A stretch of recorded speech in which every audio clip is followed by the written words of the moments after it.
Pendant la période républicaine, c'est-à-dire entre 1931 et 1936, la Catalogne et le Pays basque ont obtenu une autonomie que, pour sa part, le peuple galicien s'est vu pratiquement refuser. Témoignage de Celso Emilio Ferreiro, poète et militant galicien.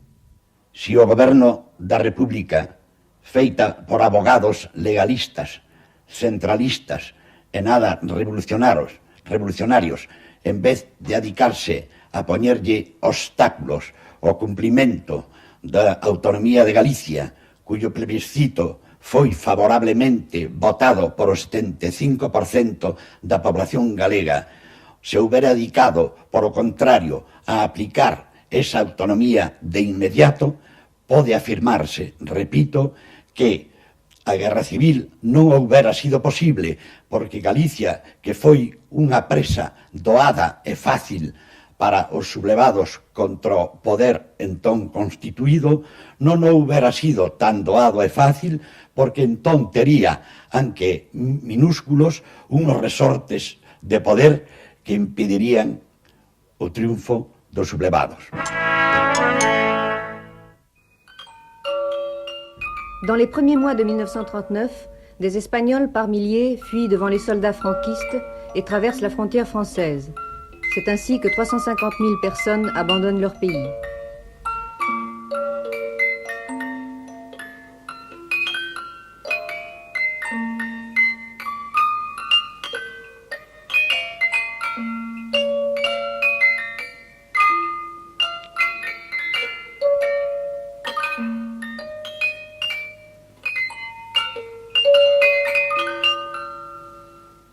Parte oficial de guerra del cuartel general del Generalísimo, correspondiente al día de hoy, 1 de abril de 1939, tercer año triunfal. En el día de hoy, cautivo y desarmado el Ejército Rojo, han alcanzado las tropas nacionales sus últimos objetivos militares. La guerra ha terminado. Burgos, 1 de abril de 1939, año de la victoria. El Generalísimo Franco.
días de este Madrid angustiado que se entregó no fueron los que nos pintan de un Madrid deseoso de hallar la paz.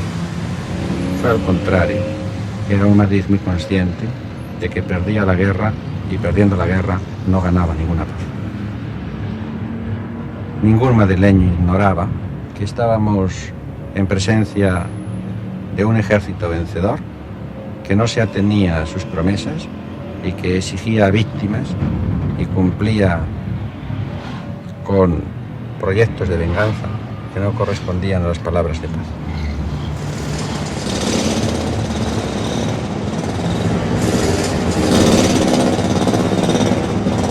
Cuando la rendición se hizo efectiva, por las calles de Madrid no había nada. Algunos charcos de sangre que correspondían a los últimos intentos de resistencia frente a los compromisos contraídos por Casado y una desolación casi absoluta. Grupos de regulares, los primeros que entraron, grupos de legionarios y soledad. Un paseo triunfal por la Castellana de las tropas victoriosas y había como una conciencia profunda de que se había perdido una guerra y que las guerras no se pierden en vano y que la ciudad que había resistido durante tanto tiempo iba a continuar sufriendo un castigo peor.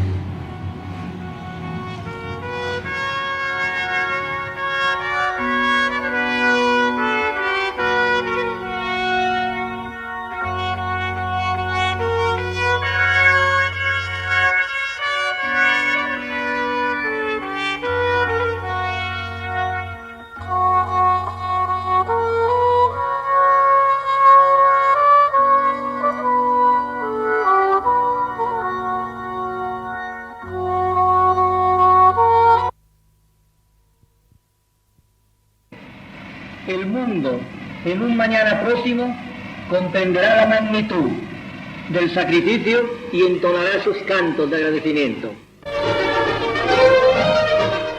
En su calidad de jefe de Estado y jefe de los ejércitos de tierra, mar y aire, Su Excelencia preside el magno desfile durante el cual el general Varela le impuso la cruz laureada de San Fernando. Parmi les personnalités assistant au défilé de la victoire, le maréchal Pétain, ambassadeur de France.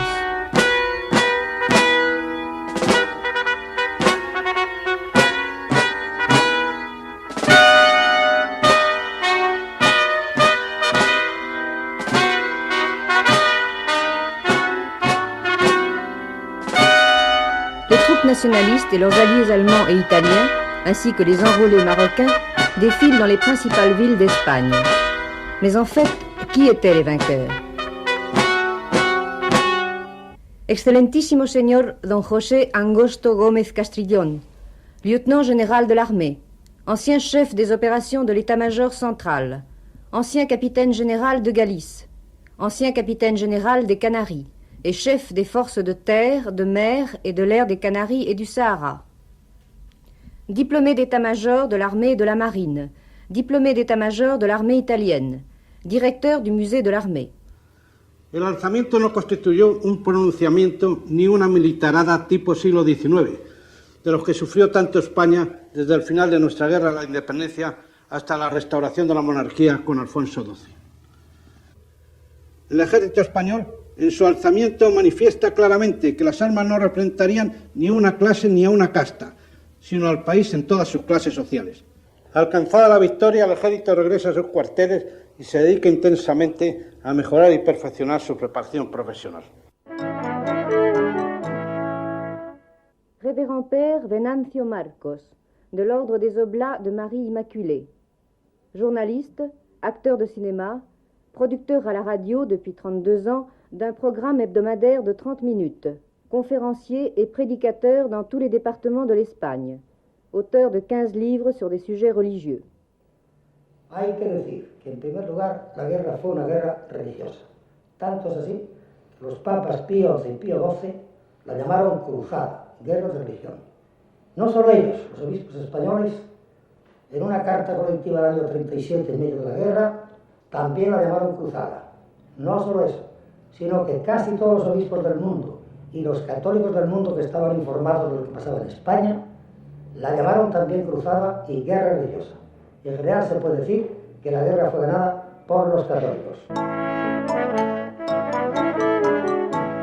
Ilustrísimo señor don Jesús Suevos, licencié en droit et journaliste, conseiller national de la Phalange, sans interruption depuis octobre 1934, ancien gouverneur civil de la province de Pontevedra, ancien attaché de presse auprès des ambassades d'Espagne à Lisbonne et à Paris, ancien chef national du syndicat du spectacle, ancien directeur général de la radio et de la télévision et de la cinématographie et du théâtre, premier adjoint du maire de Madrid. No queremos la paz, sino la victoria. ¿Qué quería yo decir con esto? Quería decir que teníamos perfecta conciencia de que a pesar de lo rotundo de la victoria militar, teníamos que esperar unos años de grandes dificultades políticas y económicas. Era natural que yo pronunciase estas palabras porque yo era un fundador de la Falange. Me honro con ser un fundador de la Falange. José Antonio nos dijo a los falangistas desde el momento de la fundación que la Falange no era primordialmente un partido político, una organización política, sino sobre todo y ante todo una manera de ser hombre, una manera de ser español, mejor dicho, la manera de ser español en el siglo XX, en las circunstancias del siglo XX.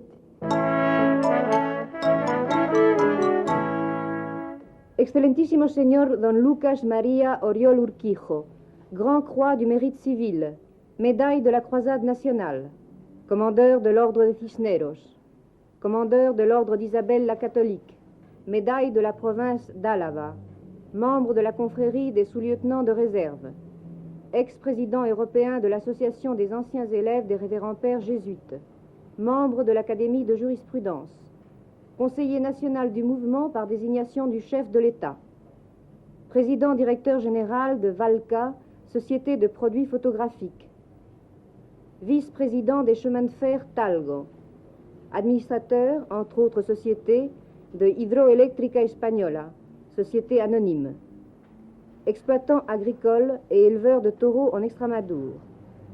Acabo de quitarme nuestra gloriosa y emocionante boina roja, con la cual he combatido desde el 19 de julio de 1936 hasta el 1 de abril de 1939. Yo me incorporé al alzamiento en Vitoria y allí me encargaron que dijese por la radio cuáles eran los motivos por los que acudíamos a las armas. Yo dije, nos levantamos para recuperar el derecho a sonreír y a confiar. Yo no puedo dar una fórmula, pero sí creo que puedo mantener un criterio que se basa en la fe en Dios, en la fe en mis semejantes, en la fe en nosotros mismos. Si perdemos la fe, si perdemos la sonrisa, si perdemos la amistad, señores, lo que estamos perdiendo es el tiempo. Nada más. L'Italie fasciste se réjouit de la victoire de Franco. Rome, 28 mars 1939. Alors que la geste héroïque des valeureuses forces nationales est couronnée par la victoire, je voudrais exprimer à votre Excellence, qui en est l'âme et le guide, l'expression de mon admiration et celle de tous les Italiens qui, avec moi, saluent dans la renaissance de la grande nation amie le triomphe de la justice et de la civilisation. Berlin. À l'occasion de l'entrée des troupes espagnoles à Madrid, je vous envoie mes chaleureuses félicitations. L'Espagne nationale vient d'obtenir la victoire définitive sur le bolchevisme, cet agent de destruction des peuples. L'Allemagne salue avec moi vos troupes magnifiques et en vous exprimant ici mon enthousiasme, j'ai la certitude qu'en Espagne se lève l'aube d'un renouveau qui justifiera les sacrifices et les efforts réalisés. Adolf Hitler.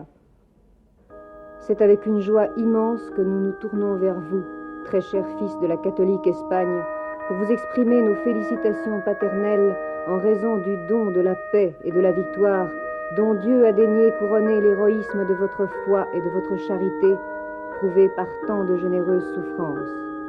Pie XII. La propaganda del grupo vencedor frente al interior y al exterior, tratando de presentar la guerra civil como una cruzada religioso-ideológica en la que realmente se estaba luchando por la soberanía de España contra potencias extranjeras o se estaba luchando contra cualquier ideología disgregadora, fue poco a poco quedando perfectamente aclarada en su manipulación, y el pueblo y el exterior empezaron a tomar conciencia que detrás de esas fuerzas fascistas como la Falange o integristas y reaccionarias como el tradicionalismo, y detrás de ese movimiento conservador cristiano autoritario de la CEDA, no había más que una burguesía, en muchos casos contraria a su propia esencia nacional, como ocurrió con la Lliga Catalana y con un sector importante del empresariado vasco, y todo un conjunto de terratenientes castellanos y andaluces que de verdad venían a aclarar que esa guerra civil no era una guerra ideológica, sino era una auténtica guerra de clases entre explotadores y explotados. L'État nouveau va s'appuyer sur deux colonnes dont l'efficacité a déjà été largement prouvée par d'autres régimes et institutions. À savoir la répression pour décourager les oppositions et le cérémonial à la fois religieux et nationaliste pour endoctriner un peuple vaincu et fatigué.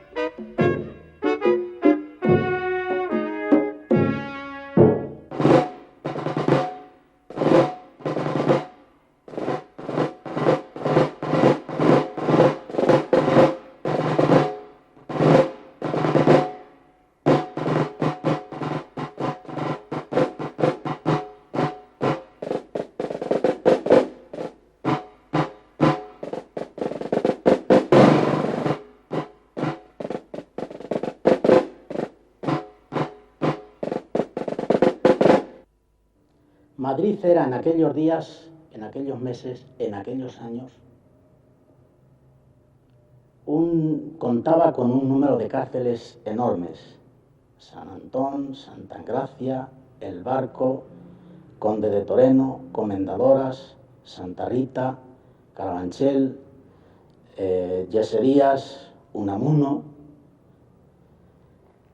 Decenas de miles, centenares de miles en todo el país estaban en las cárceles, y muy pronto los pelotones de ejecución empezaron a funcionar con una frecuencia aterradora.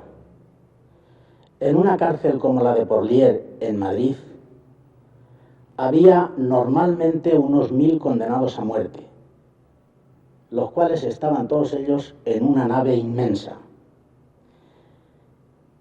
El tráfico era continuo.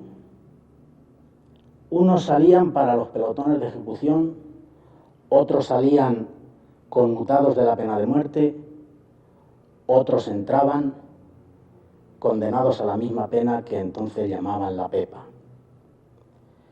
Tenía tan poco valor la vida del hombre en aquella situación que casi los presos mismos, los condenados a muerte, hacían humor negro con ella. Y en la cárcel de Porlier crearon una canción que llamaban La Pepa, con música de chotis, y que en más de una ocasión, cuando los 1000 presos la cantaban a coro, los condenados a muerte, llegó al rastrillo, por la parte de fuera, el ordenanza de los funcionarios diciendo: esta noche hay saca. Y la voz de saca, saca, saca iba avanzando a lo largo de la sala hasta el fondo, e iba estableciendo como un manto de silencio entre todos los que estaban cantando, porque nadie sabía, de todos ellos, a cuál o a cuáles les correspondería salir aquella noche. El Ministerio de Justicia pidió sacerdotes voluntarios que quisieran hacer el tremendo y doloroso ministerio de asistir a los condenados a muerte en Madrid. Yo fui de los voluntarios, que fuimos poquísimos, y hoy soy el único sacerdote superviviente de aquellos 2 primeros años en los que se hizo no la represión, sino la justicia. Asistí aproximadamente a 1 millar de condenados a muerte en su última noche y en el momento de la ejecución. Tuve una sensación tristísima para mí de ver que del millar de condenados a muerte, en el momento de la ejecución, aproximadamente 700 gritaron y murieron gritando «Viva Rusia soviética». Algunos gritaron «Viva el comunismo», «Viva el socialismo», un solo «Viva la República» y algunos gritaron «Viva Cristo Rey». Esos 2 años cambiaron en gran parte mi vida y la opinión que yo tenía de los españoles. Nunca hubiera creído que hubiera una minoría de españoles que hubieran abandonado totalmente la fe, que la hubieran perdido y que no solamente la hubieran perdido, sino que estaban decididos a hacerla perder a todos los españoles. Esa experiencia me ha servido mucho en la vida. Les statistiques officielles sont très discrètes sur le nombre des exécutions qui ont suivi la guerre. Cependant, des auteurs aussi divers que l'américain Jackson, l'anglais Thomas, le français Gallo et l'espagnol Tamames s'accordent sur le chiffre de 200 000 fusillés au cours de la période allant de 1939 à 1943. Le comte Ciano, ministre des Affaires étrangères de Mussolini, visite Madrid en ami et allié de Franco pendant le mois de juillet 1939. Les informations qu'il donne confirment les estimations qui précèdent. D'après Ciano, on enregistrait au cours du mois de juillet 1939 à Madrid de 200 à 250 exécutions par jour, à Barcelone 150, à Séville 80. Madrid, Barcelone et Séville ne sont qu'une partie de l'Espagne, et le bilan ne s'arrête pas là. D'après les chiffres fournis par le ministère de la Justice espagnol, on peut évaluer à 211 000 le nombre des détenus politiques dans les prisons de l'État franquiste en 1940. Par la suite, ce nombre diminue d'année en année pour descendre à 19 000 en 1950, 11 ans après la fin de la guerre. Pendant toutes ces années, pour éviter l'oubli, la Radio nationale d'Espagne répétait tous les soirs la prière aux morts.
Durante mucho tiempo los muros de las iglesias de España fueron utilizados por el ejército nacionalista para la propaganda política, llenándolos de inscripciones como esta alusiva a don José Antonio Primo de Rivera, fundador de la Falange, que murió fusilado en los primeros años de la guerra civil, en los primeros momentos de la guerra civil. Poco a poco el tiempo ha ido desgastando estas inscripciones. Incluso las inscripciones que se refieren al señor Primo de Rivera, que se convirtió en un mito que fue exagerado, cuya mitología hubiera quizá disgustado al propio don José Antonio Primo de Rivera, mitología que culminó quizá en el traslado de su cadáver desde el lugar en donde fue ejecutado hasta el Panteón del Escorial. Ese impresionante entierro de José Antonio, que murió fusilado en Alicante, a 500 kilómetros del Escorial, y que a hombros de los camaradas y también de todo el pueblo español recorrió en una procesión ininterrumpida de 10 días esos 500 kilómetros para ser enterrado como un rey entre los reyes de España. Le 20 novembre 1939, le cortège funèbre part d'Alicante pour atteindre l'Escurial 10 jours plus tard.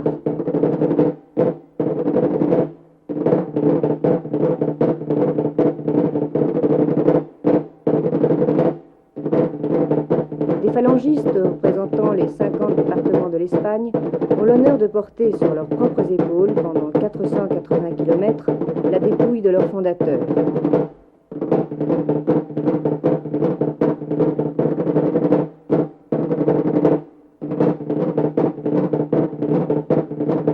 Tout au long du trajet, on fusille des ennemis vaincus.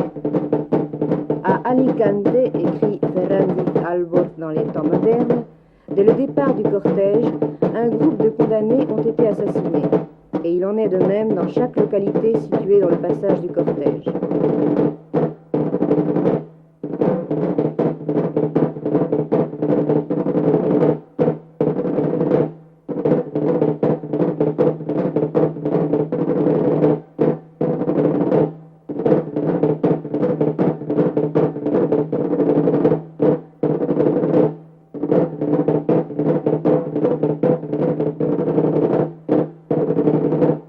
Depuis 1940, la célébration le 20 novembre de l'anniversaire de la mort de M. Primo de Rivera est devenue l'occasion pour les militants d'affirmer leur fidélité à la phalange.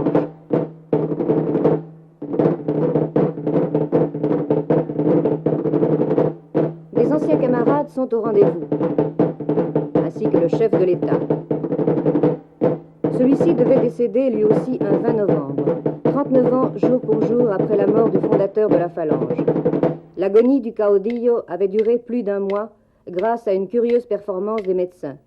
L'Espagne avait fait l'économie d'un jour férié pour les années à venir, et les gens simples pouvaient voir dans cette coïncidence de date une nouvelle preuve du parfait accord entre l'État franquiste et la Providence.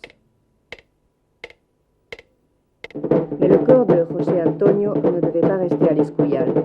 Il était destiné à une autre sépulture grandiose, le monument national de la Santa Cruz del Valle de los Caídos.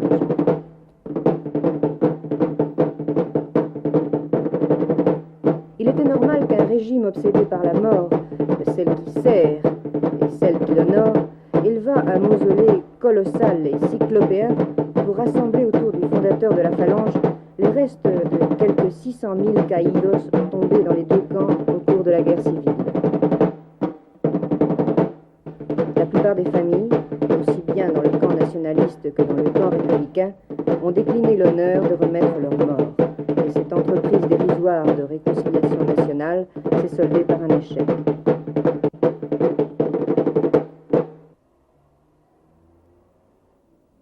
Es un monumento que difícilmente podrá integrarse en la mentalidad española como un símbolo de esperanza o simplemente como un testimonio histórico o un estímulo de futuro. El monumento se hizo en situación de penuria casi absoluta, cuando las enormes sumas de dinero que se emplearon en él podían haberse aplicado para salvar miles de vidas humanas. Se carecía de lo imprescindible, de alimentos, de pan, de ropa. La población infantil moría, la población adulta pasaba por enormes sacrificios. Pero no es eso solo. Es difícil que se integre, porque los españoles recordarán, sin odio, sin ningún vestigio de rencor, pero recordarán que el monumento se hizo con el enorme sacrificio de muchas vidas humanas, de las vidas humanas de los prisioneros de guerra que estuvieron trabajando en este monumento y que morían con frecuencia de privaciones, de explosiones. Se sacrificaron vencidos simplemente para hacer testimonio de una dudosa grandeza de los vencedores. C'est pour la première fois que le Führer et le caudillo se sont rencontrés.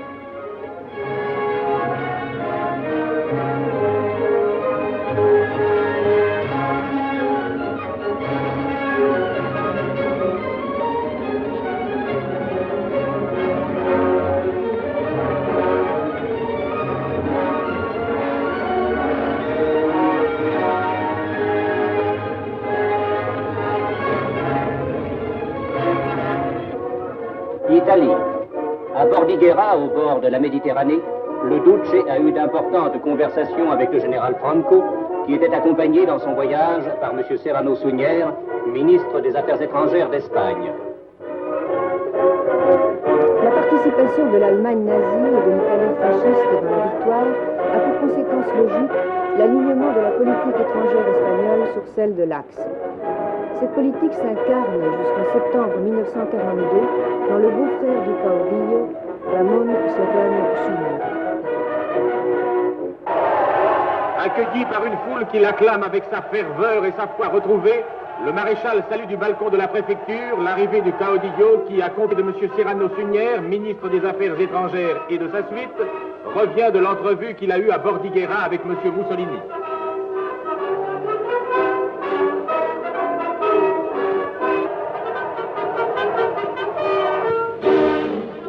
Dans les salons de la préfecture, un déjeuner officiel devait réunir les deux chefs d'État.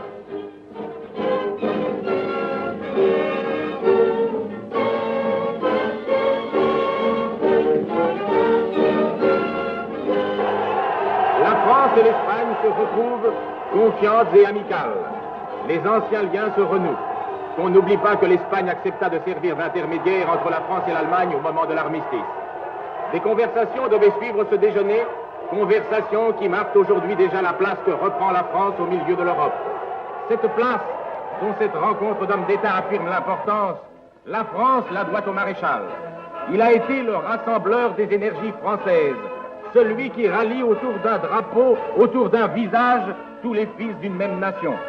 Et c'est ce qu'a voulu reconnaître l'Espagne quand, au moment du départ, M. Serrano Suñer, parlant au nom de son chef et au nom de son pays, a dit sous les acclamations de la foule française « Vive la France, Monsieur le Maréchal !»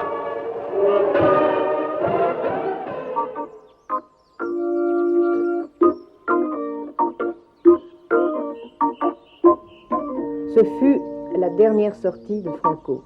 Depuis, tous ces déplacements ont eu lieu, sans doute par prudence, à l'intérieur du territoire national, à l'exception de quelques entretiens avec son ami Oliveira Salazar a la frontera hispano-portuguesa. Y entonces existen una porción de presiones dentro de nuestra propia política que empujan a que España tomara posiciones más activamente y más estrechamente asociadas con el eje. Esas presiones venían de muchos sitios, tenían su origen en núcleos militares, en núcleos políticos, en núcleos ideológicos, digamos que en núcleos económicos también. Pero a lo largo de esa guerra mundial, España, después de la entrevista de Hendaya, toma una actitud de inhibición activa en lo que podríamos llamar participar en la contienda, pretextando unas motivaciones que en parte eran ciertas, la falta de preparación militar, el agotamiento en que se había encontrado el país, la ausencia de primeras materias, la penuria alimenticia, etc., que le impedían ser un beligerante activo en la contienda del lado del eje.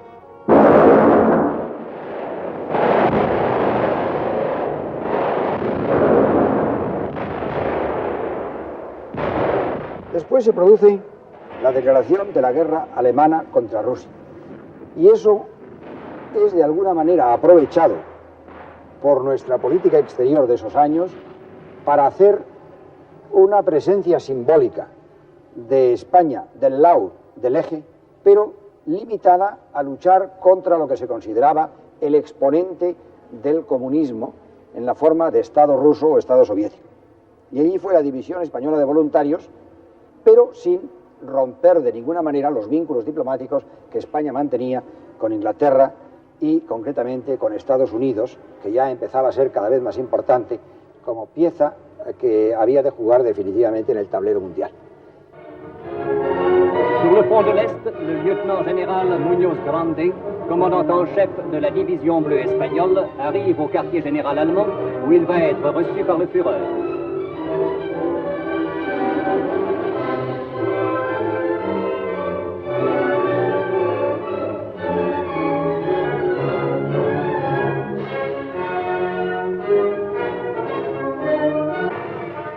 Arrivé à Irún d'un train amenant en permission 1300 légionnaires espagnols de la division bleue qui fut cité plusieurs fois au communiqué allemand pour sa grande bravoure dans la lutte que mènent les armées européennes contre le bolchevisme et pour l'édification de la nouvelle Europe. À Madrid, un accueil délirant leur était réservé.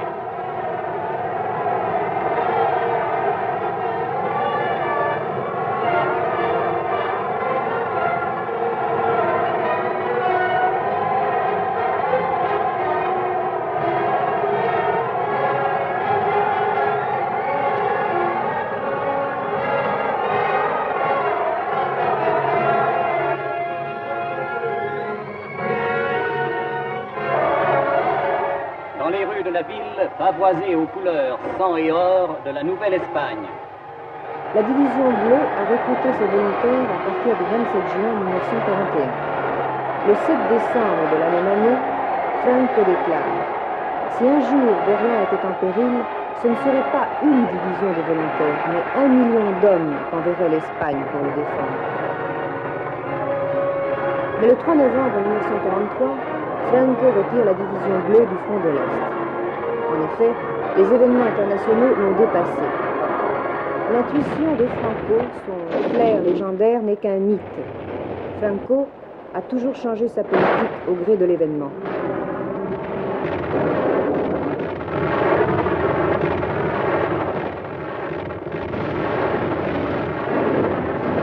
8 novembre 1942, les Alliés débarquent en Afrique du Nord. 2 mois après, Franco refuse l'envoi de 50 000 travailleurs espagnols en Allemagne.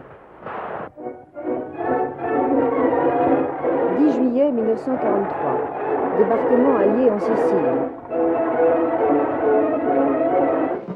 Le 25 janvier de l'année suivante, Franco refuse de reconnaître la République sociale italienne créée par son ami Mussolini, repliée à Salo. 6 juin 1944, débarquement en Normandie. 3 novembre de la même année, Franco déclare « Jamais l'Espagne n'a été fasciste ni nazie ».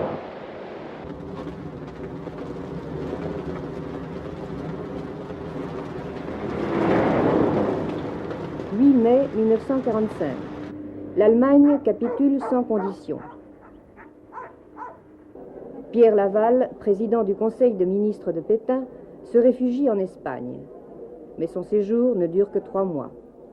Le 30 juillet 1945, les autorités espagnoles livrent Pierre Laval aux Alliés. Plus tard, il sera fusillé. Par contre, Léon Degrelle, chef des fascistes belges, bénéficie d'une hospitalité prolongée en Espagne.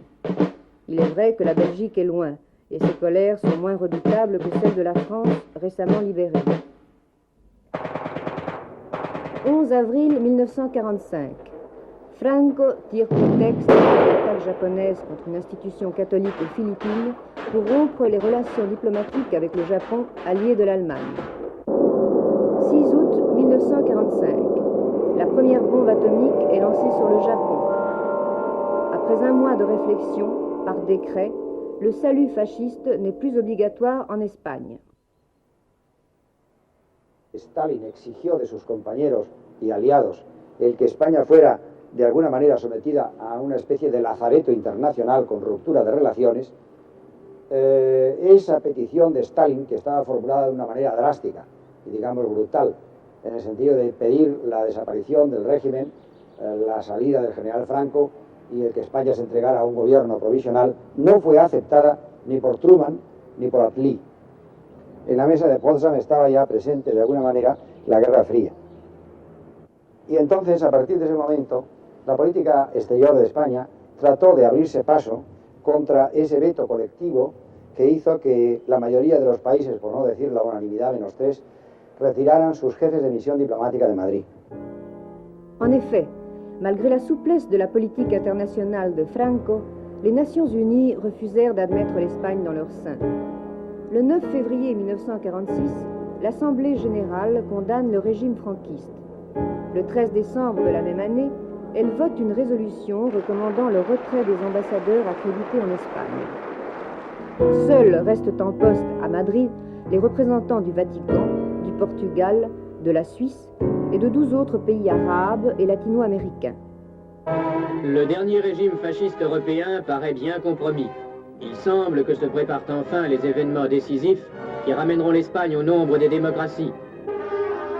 C'est aussitôt après l'exécution sommaire de 16 républicains espagnols que le gouvernement français décida la fermeture de la frontière des Pyrénées. Le Bertus semble mort. Dans ce village où un seul côté de la rue est français, le douanier espagnol va voir son Pernod d'avant-guerre, d'avant l'autre guerre, dans une boutique où le portrait de Franco regarde juste en face le portrait du général de Gaulle, défi peut-être. Dandaille à Cerbère, une barrière étendue. Seul maintenant le vent peut passer, ce vent qui sera peut-être le vent de la liberté.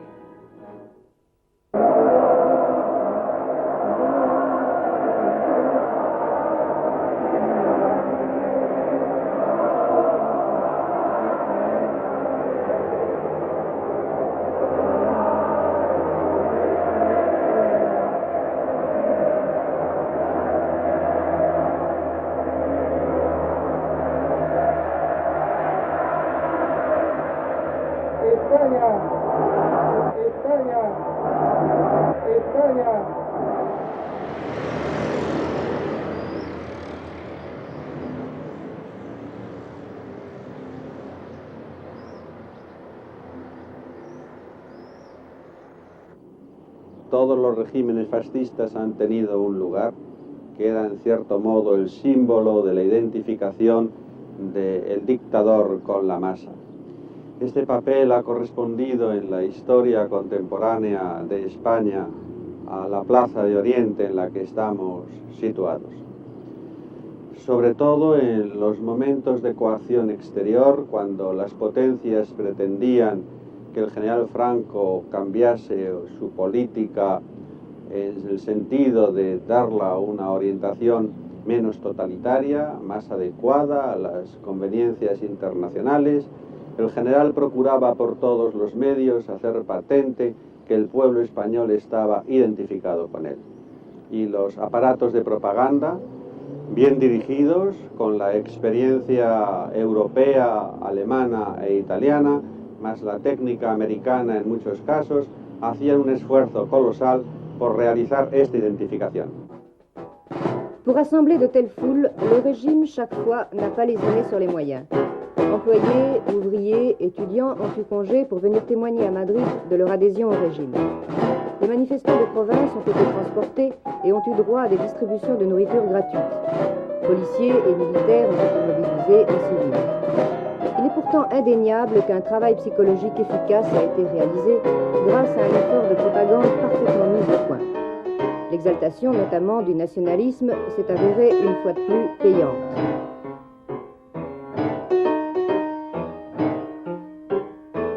D'autre part, les arguments officiels ont amené une partie de l'opinion à accepter comme une fatalité historique que le peuple espagnol est un peuple mineur, incapable de choisir son destin politique.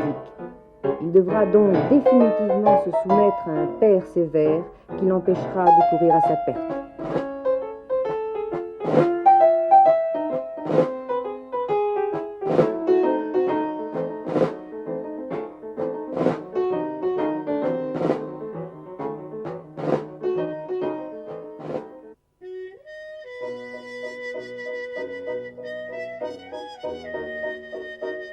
Une habile mise en valeur des solutions individualistes, alors qu'il s'agit le plus souvent de problèmes intéressant la communauté nationale, a découragé toute tentative d'action collective. Un certain scepticisme s'est emparé des esprits. Pourquoi me battrais-je pour les autres, avec les autres, si je peux devenir un toréador milliardaire, un footballeur vedette, ou gagner le gros lot à la loterie? La société franquiste a su donner des réponses à toutes sortes de questions angoissantes. Il suffit d'avoir un peu de chance pour que tout s'arrange. Si la chance vous fuit, c'est parce que vous ne la méritez pas. Il ne vous reste plus qu'à vous taire, ravaler votre honte devant cette punition du ciel. Dans cette Espagne, il faut compter davantage sur la justice divine que sur la justice tout court.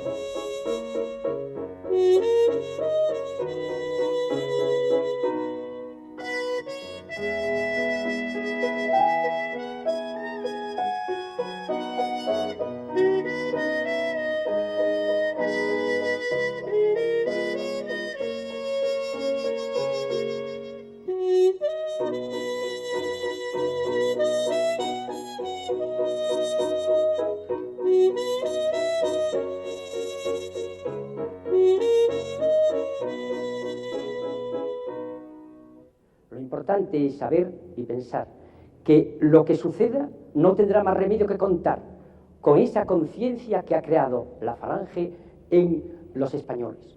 Sépanlo o no, esa especie de segunda naturaleza o de inconsciente colectivo que es realmente lo que le da importancia a la Falange hacia el futuro y le da un inmenso y extraordinario progreso.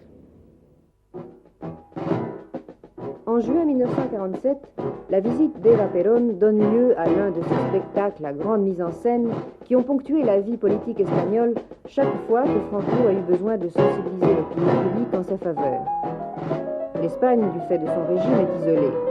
Un des rares pays qui maintient avec elle des relations cordiales est l'Argentine de Perón. L'Argentine fournit du blé destiné au peuple espagnol. Este trigo no llegaba jamás a la población. Los propios barcos, una vez descargados en nuestras fronteras, eran objeto de reexportación clandestina hacia otros lugares, con la especulación más flagrante con el hambre de toda una población que en aquellos momentos pasaba situaciones bien penosas. Para tratar de explicar esa defraudación de ingentes cantidades de barcos y de pan, se hizo cargar con la responsabilidad de la desaparición de todos estos productos a un consorcio de panaderos establecido fundamentalmente en Madrid y que tenía por misión la distribución de la harina a las taonas. ¿De qué grado sería la injusticia que se cometía al tratar de ocultar quiénes eran los verdaderos responsables? Nos puede dar muestra el que después de haber pasado muchos de ellos hasta 6, 7 y 8 años en la cárcel, condenados por la correspondiente Audiencia de Madrid y confirmada la pena por el Tribunal Supremo, posteriormente, y cuando ya estaba perfectamente garantizado el silencio que no iba a afectar a las figuras de la política nacional, mediante decreto de la Jefatura del Estado, no solo fueron exonerados de toda responsabilidad, sino que incluso fueron repuestos en sus cargos administrativos con el abono de toda clase de haberes que habían dejado de percibir. Situación poco comprensible para unas personas que fueron presentadas ante la opinión pública como los responsables de todas las carencias que en aquella época se existían.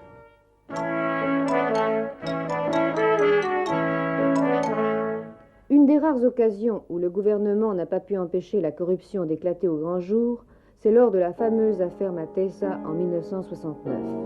Monsieur Villarreyes, son président-directeur général, avait obtenu, avec l'aide de personnalités de premier plan du régime, entre 8 et 10 milliards de pesetas de crédit afin de promouvoir l'exportation d'un métier à tisser.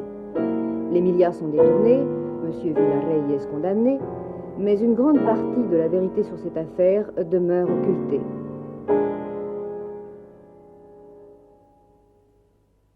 La presión exterior, las circunstancias de la clase dirigente española, un sector amplio de la cual se llamaba monárquico, aconsejaron al general Franco iniciar un camino que había de resultar efectivo y que continuaría por el transcurso de muchos años. Dictar leyes con cierta apariencia democrática, pero cuyo fondo era absolutamente autoritario y respondía a su política de oportunismo. Una de estas leyes fue la llamada Ley de Sucesión, la más definida dentro de las características que acabo de describir. En la Ley de Sucesión se precisa el armazón institucional del régimen. Se determina el Consejo del Reino, el Consejo de Regencia y, sobre todo, qué habría de suceder si el propio general Franco, que ostentaba la condición de jefe del Estado, moría o caía enfermo de tal manera que quedase vacante la jefatura. Esta ley decidía que una persona de estirpe real sucedería al general Franco, imponiendo como condiciones básicas la de no poder acceder al trono hasta cumplir los 30 años y, sobre todo, la de haber de ser designado por el propio jefe del Estado. Con esto, la política del régimen se establecía sobre unas bases aparentemente sólidas. Existía un sistema institucional de continuidad y, según este sistema institucional de continuidad, la propaganda oficial podía decir a los españoles: dormir tranquilos, el futuro está asegurado. Le 6 juillet 1947 a lieu le référendum sur la loi de succession. Le résultat est connu d'avance, le gouvernement ayant pris, comme il le fera par la suite, les dispositions nécessaires pour transformer ces consultations populaires en plébiscite. C'est ainsi que toute manifestation en faveur du non est interdite. L'abstention est rendue pratiquement impossible. Les cartes de ravitaillement sans le cachet du bureau de vote seront invalidées. Les fonctionnaires qui ne voteront pas sont menacés de ne pas être payés. Il en est de même pour les employés et ouvriers de certaines entreprises. Des évêques demandent à leurs prêtres de refuser l'absolution en cas de vote négatif. Les bulletins sont remplis à l'avance. Les urnes sont transparentes. Sur 17 millions d'électeurs, 14 millions votèrent oui et 700 000 non. On décompta 330 000 bulletins nuls. Seuls les partisans du régime avaient participé au dépouillement. La loi de succession fut proclamée. Une telle victoire sert de prétexte aux puissances occidentales, préoccupées par le développement de la guerre froide, pour modifier leur attitude vis-à-vis du gouvernement espagnol. Le 10 février 1948, la frontière française est à nouveau ouverte. Le 30 mars, à Washington, la Chambre des représentants propose d'étendre à l'Espagne l'aide du plan Marshall. Pour Franco, la fin du tunnel est proche. Les États-Unis l'assistent par tous les moyens. Des Américains prestigieux, Gary Cooper, le cardinal Spellman, Orson Welles, Ernest Hemingway, se rendent volontiers en Espagne. Et Ava Gardner décide de s'y fixer.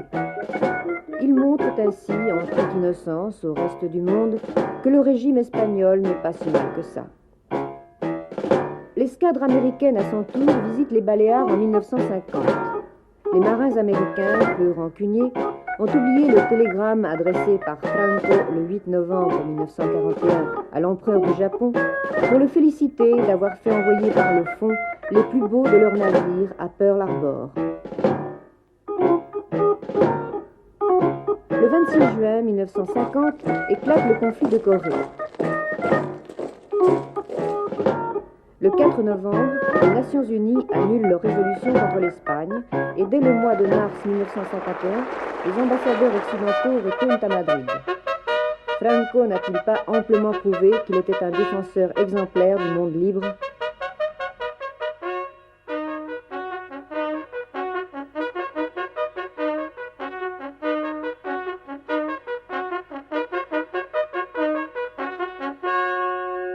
Joaquín Ruiz Jiménez, ancien ambassadeur auprès du Saint-Siège, ancien ministre de l'Éducation nationale et actuellement leader de l'opposition démocrate chrétienne, est décoré par le Vatican en 1953. Había por una parte, en Pío XII, una preocupación grande respecto a las instituciones políticas existentes y por otro lado una cierta gratitud hacia el jefe del Estado español por lo que había hecho para lo que llamaríamos la reconstrucción material y las ayudas a la Iglesia Católica Española después de la Guerra Civil. Pero existía un problema mayor, que era la renovación de negociaciones sobre el concordato. El concordato del 1851 había quedado roto durante la época de la República. Y a partir de la Guerra Civil se iniciaron una serie de negociaciones que llamaríamos parciales, fragmentarias. El entonces ministro de Asuntos Exteriores, don Ramón Serrano Súñez, firmó con su santidad Pío XII en 1941 el ya famoso modus vivendi para la designación de los obispos. Le gouvernement espagnol se réservait le droit, dans la nomination des évêques, de présenter à Rome une liste de 6 noms sur laquelle le Saint-Siège en retenait 3. Il appartenait au caudillo de désigner parmi eux celui du titulaire définitif. Les évêques espagnols prêtent le serment suivant. Devant Dieu et les évangiles, je jure et je promets, comme il appartient à un évêque, fidélité à l'État espagnol. Je jure et je promets de respecter et de faire que mon clergé respecte le chef de l'État espagnol et le gouvernement établi selon les lois espagnoles. Je jure et je promets en outre de ne prendre part à aucun accord, ni d'assister à aucune réunion qui puisse porter préjudice à l'État espagnol et à l'ordre public, et que je ferai observer à mon clergé une conduite semblable. Soucieux du bien et de l'intérêt de l'État espagnol, je m'attacherai a éviter tout mal qui pourrait le menacer. A mitad del año 1950, nótese que el año 1950 fue un año de apoteosis, en Roma fue año santo, todavía Pío XII estaba en plenitud de vigor, con una gran claridad de mente, y en ese instante se desbordaron las peregrinaciones españolas sobre Roma. Y eso causó un gran impacto sobre el Papa, sobre todo aquellos gritos de los peregrinos españoles, España por el Papa, etcétera, le originaron a él una cierta situación de afecto y de deseo de tener algún gesto de correspondencia.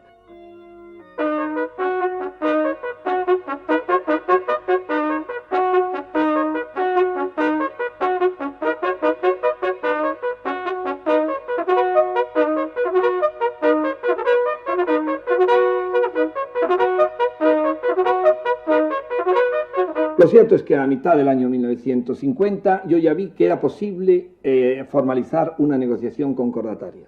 Reelaboramos el texto que habíamos preparado y en abril de 1951 solicité ya audiencia con el Santo Padre después de mis entrevistas con los miembros de la Secretaría de Estado, con el Monseñor Tardini, Monseñor Montini, y recibida por el Papa en audiencia le llevé el proyecto de texto de concordato tal como había sido preparado por el gobierno español.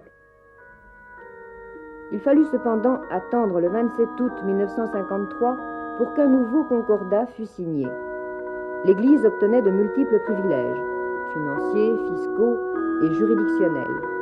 Si elle exerçait un contrôle affirmé sur la jeunesse et l'enseignement, elle devait en échange accorder des contreparties importantes au pouvoir politique.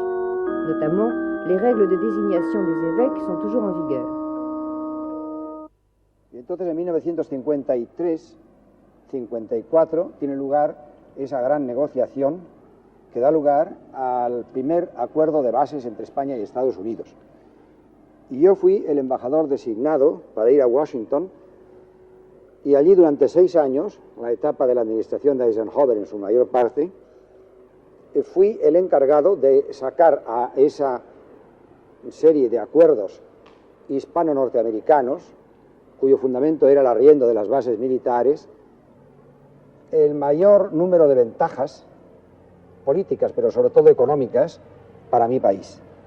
Entonces, como testigo presencial de esa época, puedo decir que efectivamente el instrumento de esos acuerdos que dieron lugar a un acercamiento de España con Estados Unidos fue el obtener para nosotros, en esos años difíciles de penuria, en los que no teníamos divisas, en los que no teníamos prácticamente ni siquiera alimentos en cantidad suficiente, y por supuesto primeras materias y material industrial en una carencia casi absoluta, y yo conseguí en esos 6 años, en una cierta contrapartida general de esos acuerdos de arrendamiento de bases militares, una cifra superior a los 1.750 millones de dólares, que entonces eran bastante dinero, pero sobre todo en nuestra economía, que estaba tan falta de medios de toda clase, esos 1.750 millones de dólares fueron como las vitaminas que se da a un enfermo hambriento, aunque son pequeñas en cantidad, son eficaces en resultado.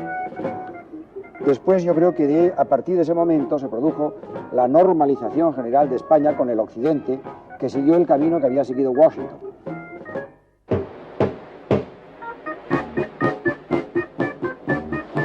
Il faisait froid. On jouait dans la cour de l'école, comme nous avons entendu un grand bruit.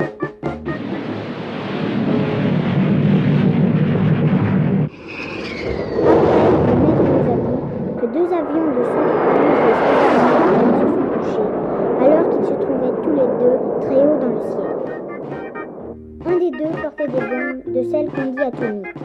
L'autre était plein d'essence. Les 2 avions ont explosé et les bombes sont tombées. 2 sont tombés dans les champs près du village. Des camions américains sont venus les ramasser tout de suite. On disait ici que la terre allait être empoisonnée. Aussi, les Américains sont venus avec d'autres camions. Ils ont enlevé la terre des champs empoisonnés et l'ont enfermé dans des barriques de fer. On dit qu'après, ils ont jeté les barriques au fond de la mer. Mais dans la mer, il y avait encore une bombe tombée de l'avion. On l'a cherchée pendant des jours et des nuits, avec des bateaux, des avions, des monsieur grenouilles. On disait que la mer était empoisonnée. Alors des messieurs bien habillés sont venus, un Américain et un Espagnol. Il paraît que l'un était ambassadeur et l'autre ministre. Ils se sont mis en maillot de bain et se sont baignés dans la mer pour que les gens voient qu'ils n'avaient pas de boutons en sortant, et que tout le monde pouvait se baigner.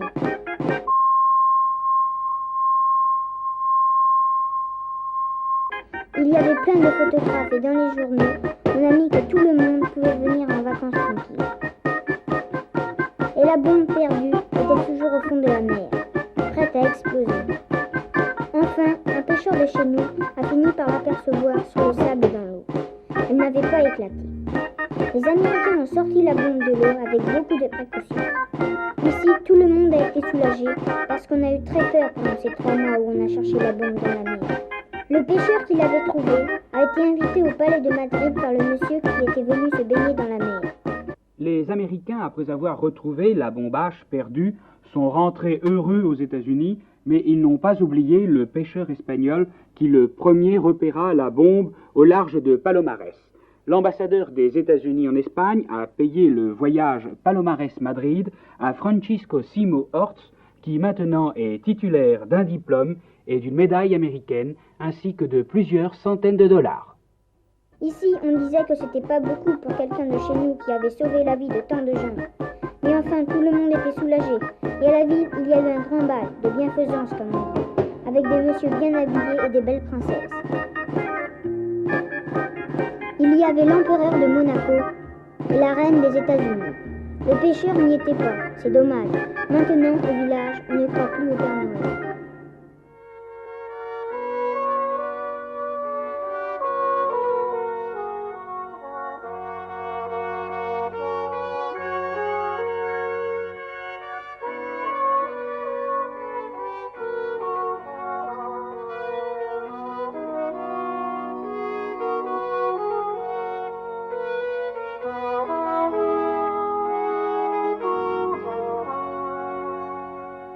Cuando en julio de 1951 recibí la llamada de Madrid para abandonar la embajada y ocupar el ministerio, comprendí que entraba todavía en una tarea más difícil. Les craintes de Ruiz Jiménez devaient se confirmer. Son libéralisme, pourtant bien modéré, s'avère incapable de faire évoluer le régime. Autorizamos a que Dionisio Ridruejo y una serie de gentes jóvenes prepararan el Congreso de escritores jóvenes, así se llamó, que iba a tener lugar en los meses de febrero a marzo de 1956. Aquello ya fue la chispa que hizo estallar la bomba, es decir, fue como un catalizador. Todos los elementos más reaccionarios se confabularon contra nosotros.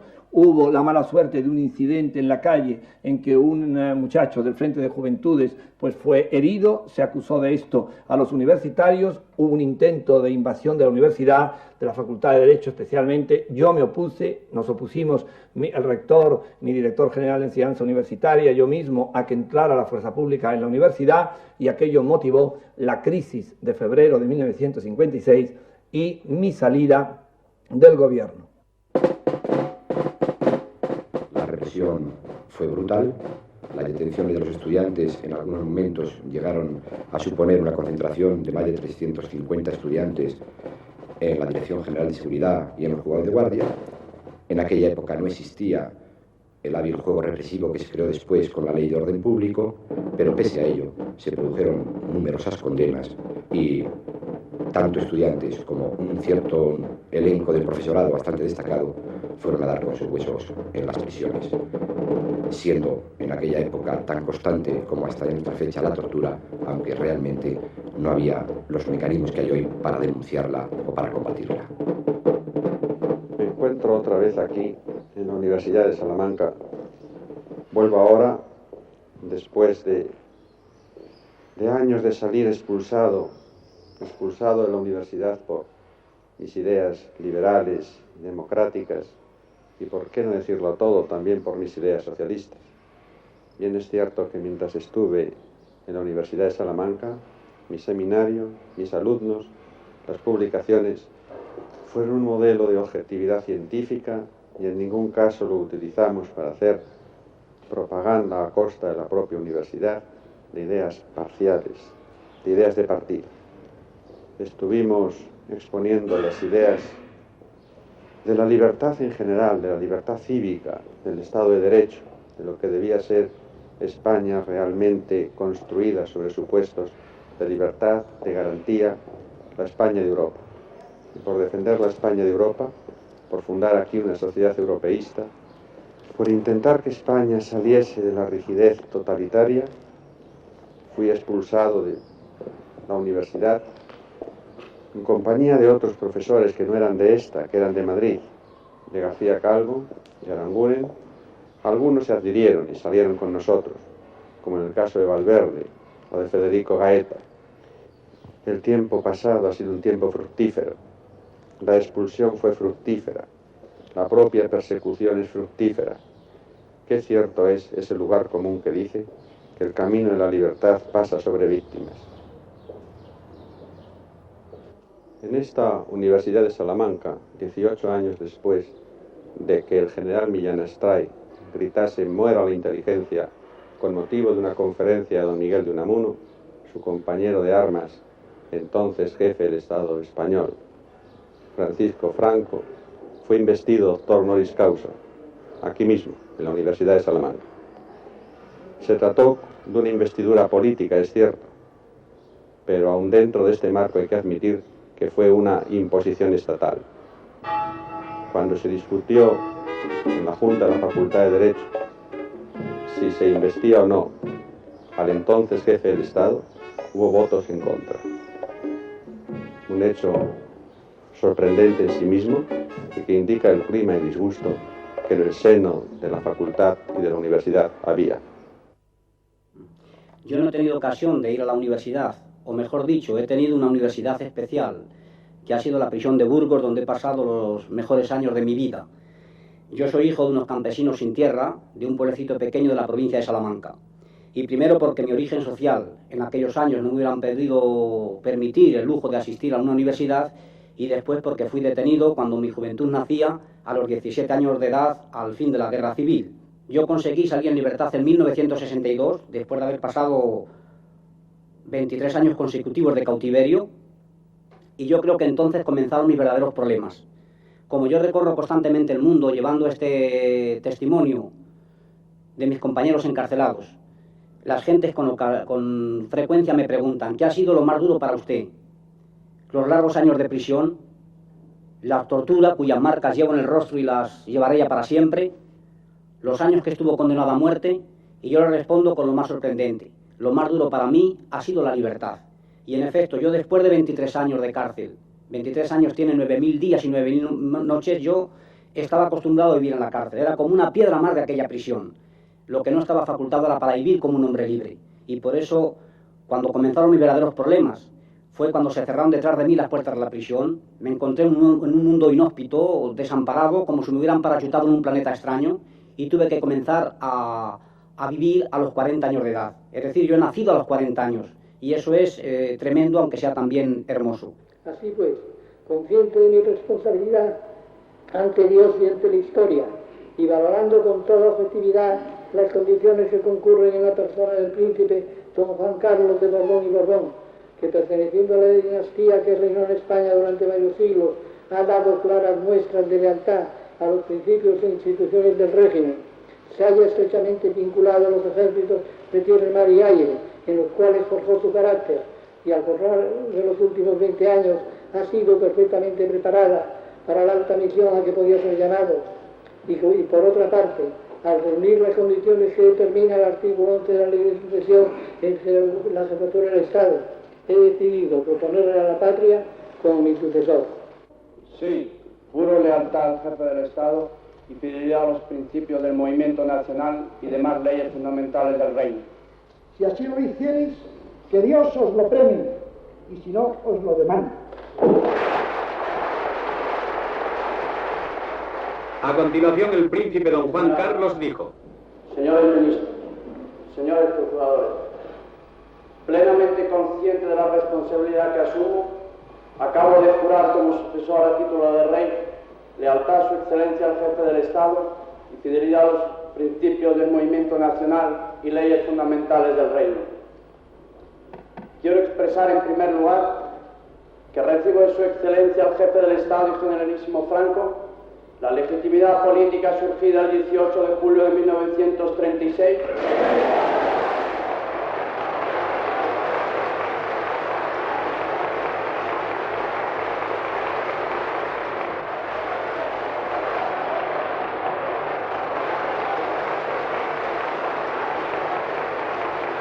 Les procureurs et Cortés sont visiblement très satisfaits de ce serment de fidélité inconditionnelle de Juan Carlos au principe de l'État franquiste. Comment le dernier héritier du roi d'Espagne a-t-il pu en arriver là? Don Juan de Bourbon et Battenberg, fils d'Alphonse XIII, dernier roi d'Espagne et père de Juan Carlos, vivait son exil politique au Portugal. Il proposait la restauration de la monarchie constitutionnelle avec lui comme roi. Mais le général Franco préfère l'instauration d'une monarchie absolue, suite logique à son régime, et pense offrir la couronne à Juan Carlos, éduqué à cette fin. Il veut écarter à tout prix un maillon dangereusement libéral dans la dynastie espagnole, Don Juan de Bourbon et Battenberg. Depuis que mon fils était dans l'âge de devoir commencer ses études secondaires, j'avais compris la nécessité qu'il soit en contact avec le peuple espagnol qu'un jour il serait appelé à conduire. Donc ça nous a obligés évidemment à nous mettre en contact avec le général Franco, duquel d'ailleurs nous avons eu la cordiale bienveillance de nous aider en matière de professeurs, en droit d'enseignement. Par exemple, il a passé par les 3 académies militaires, il était officier des 3 armes, il a passé par 3 facultés d'université. Donc il a eu une éducation un peu encyclopédique, mais en tout cas en contact avec la jeunesse espagnole. Dans quelques jours, le 14 mai, Juan Carlos épousera à Athènes l'un des plus charmants sourires d'Europe, la fille des souverains de Grèce, la princesse Sophie. Ce mariage de l'infant, c'est l'événement pour les cours d'Europe et sa joie rayonne à travers les grands titres. Comme dans les contes de fées, Juan Carlos va épouser une princesse. Ils furent sans doute heureux et ils eurent en tout cas beaucoup d'enfants. Mais tôt ou tard, ce bonheur devra être librement accepté par le peuple espagnol, sujet ou citoyen. Dans le décor Renaissance du château del Pardo, près de Madrid, le général Franco a présidé au mariage de sa fille Carmen avec le marquis de Villaverde, chevalier du Saint-Sépulcre. Le cardinal Prima d'Espagne et le nonce apostolique ont uni le jeune couple en présence de 700 invités, diplomates, ministres, généraux et paysans, venus souhaiter bonheur et prospérité à Carmencita, ex-première demoiselle d'Espagne. Malgré ses origines petites bourgeoises, ou à cause de cela, le général Franco imite la liturgie royale avec beaucoup de panache, même si les grandes familles d'Europe n'acceptent pas ce parvenu dans leur milieu. Tant pis, on reste en famille, et le recueillement religieux compense les vanités mondaines.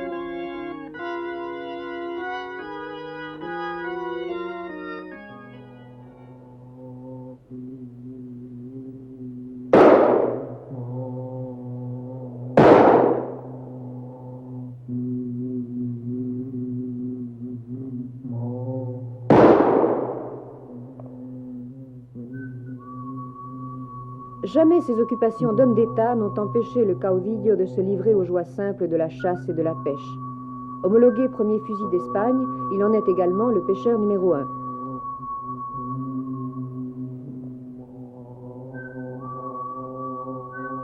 Otro de los rasgos de Franco es su amor a la vida hogareña, en cuya intimidad encuentra compensación a sus tareas de gobierno.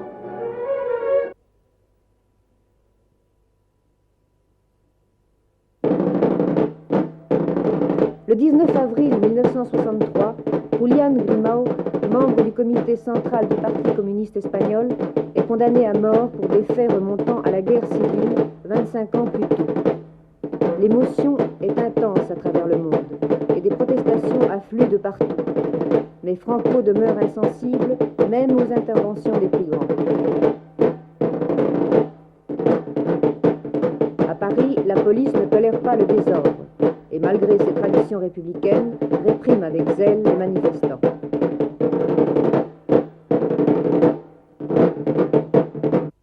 Le général Franco lui ayant refusé sa grâce, cet homme a été exécuté à Madrid le 20 avril à 4h30 du matin.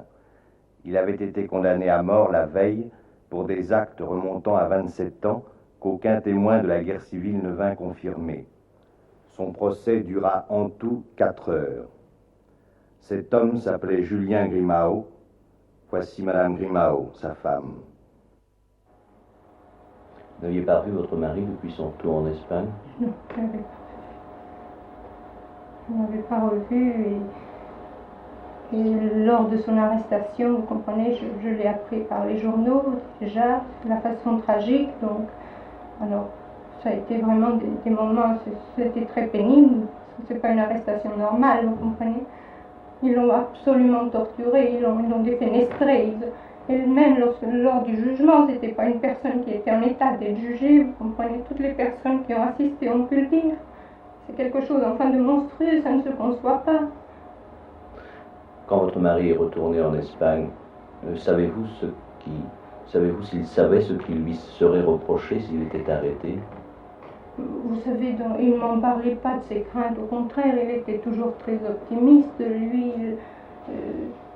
il était heureux d'aller là-bas, vous comprenez, il pensait que c'était son devoir, vous comprenez, même malgré le sacrifice qu'il pouvait faire en nous laissant, lui, il pensait que c'était son devoir de lutter pour le bien-être de son peuple. D'ailleurs, c'était un amour vraiment de son pays et son peuple, c'était quelque chose qu'il admirait et qu'il aimait profondément. Savez-vous ce qu'ont été pour lui les heures qui ont suivi le verdict? Mon mari est un homme très calme, vous savez, qui n'a jamais perdu son sang-froid dans aucune occasion. Et je suis sûre qu'il a été toujours très calme. Même dans sa toute dernière lettre qu'il m'écrit, que c'est très personnel, vous savez, c'est quelques heures avant d'être fusillé, il dit qu'il est très heureux des preuves d'amour qu'on lui a données, qu'il la remercie et que, évidemment, que dans ce moment-là, il ne pense qu'à nous et qu'il nous aime tant.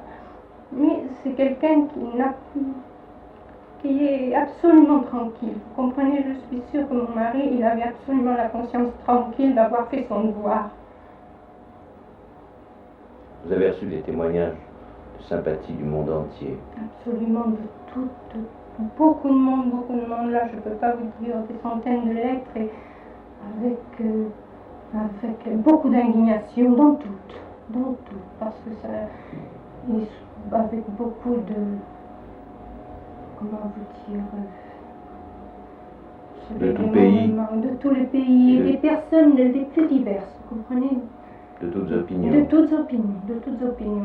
Même beaucoup de catholiques, vous savez que même il y a le cas d'une lettre très émouvante, c'est une catholique qui me dit « Je me sens coupable parce que je sens que je n'ai pas prié assez pour sauver la vie de votre mari. » Vous comprenez, ce sont des gens vraiment avec toute leur bonne volonté qui sentent qu'ils n'ont pas fait assez. Moi, je pense qu'on aurait pu faire tellement. Et maintenant, qu'est-ce que...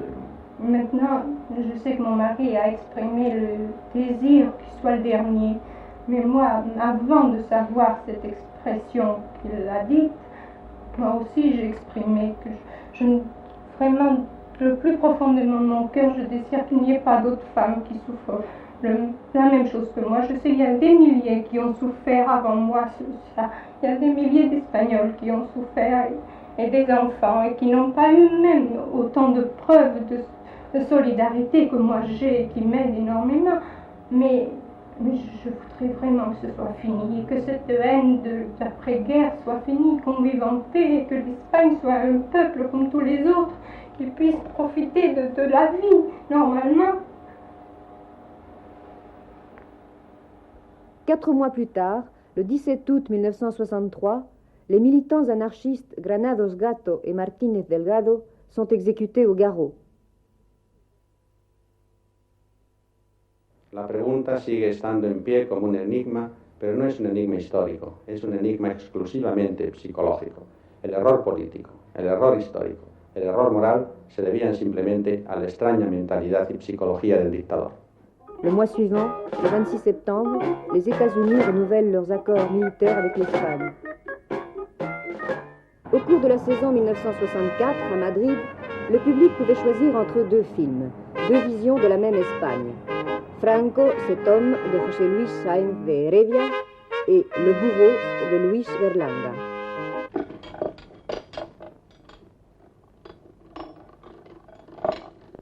Oiga, ¿está bien a esta altura? Oiga, que si está bien así de alto. Yo no sé. Haga lo que usted quiera. Yo estoy esperando. Por favor, ¿qué hora es? Las 5:05. ¿La silla? No, gracias. Estoy bien de pie. Prefiero pasear. Madre mía, Dios. Martín, visitan el locutorio. ¿Para mí? No, para el ejecutor. ¿Para mí? Para usted, sí. La misión que me llevaba a París era complementar de alguna manera esa otra que había llevado a cabo en Washington, la de normalizar totalmente las relaciones diplomáticas de España con Europa, la de preparar la solicitud de ingreso en el mercado común que se formalizó en 1962, precisamente a través y con el apoyo del Quai d'Orsay, y también de alguna manera la de intentar un contacto con los países del este, que hasta entonces había sido completamente remisos a cualquier clase de conversación o negociación. Tuve unas conversaciones con Sergei Vinogradov, que era entonces la coqueluche de París, un gran embajador, muy amigo del general de Gaulle, y fue el propio general de Gaulle el que nos incitó a ponernos de acuerdo para llevar a cabo alguna clase de comienzo de negociación. Esa negociación pudo terminar en una completa relación diplomática ya en 1963 y 64. Pero un infortunado incidente, el fusilamiento del dirigente comunista Julián Grimau, que fue detenido en Madrid en esa época, dio al traste con la negociación, retrasando otra vez todo lo que se había hecho en esa materia, no ya con Rusia, sino con otra serie de países como Rumanía, Polonia, etc. En effet, la mort de Grimau contraint les pays socialistes à retarder la normalisation de leurs relations avec Franco. L'Europe des Six, elle aussi, ferme ses portes à l'Espagne, malgré l'entêtement de certaines démocraties à défendre la candidature de Franco devant le marché commun. 1957. L'Opus Dei, l'œuvre de Dieu, entre au gouvernement. Fondée en 1928, cette institution religieuse s'est assignée comme but pour ses membres d'arriver à la perfection sans quitter la vie normale ni l'exercice des activités professionnelles. Il est essentiellement formé par les représentants des couches les plus influentes de la société espagnole, universitaires, professions libérales et milieux d'affaires. Se voulant apolitiques, ils font entrer la technocratie dans l'administration et dans la vie politique. Ils sont à l'origine du miracle économique espagnol, le dernier en date en Europe. Ce miracle est davantage le résultat de l'évolution des pays industrialisés que le fruit d'une politique délibérée et originale. Después de los años de miseria y pobreza extrema, a partir de la ayuda americana se inicia el desarrollo económico español. Es un proceso que va a cambiar la estructura económica del país y va a llevar consigo cambios sustanciales en la estructura social y muy a la larga en la estructura política. L'expansion spectaculaire en Amérique et en Europe se traduit en Espagne par l'apport économique de 3 vagues bien particulières. Vague de capitaux étrangers, vague de touristes et vague d'émigrants.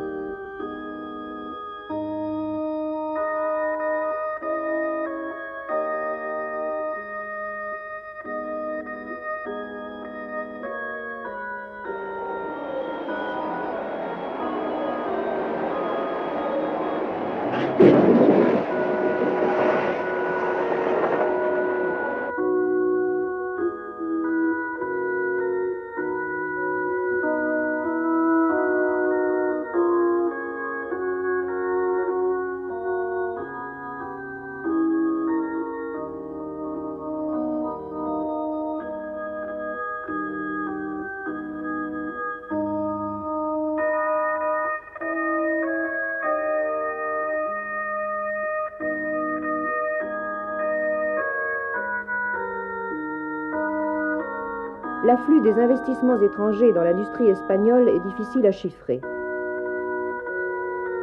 Par contre, celui des touristes dans les années 60 peut être estimé à 2 milliards de dollars en moyenne par an.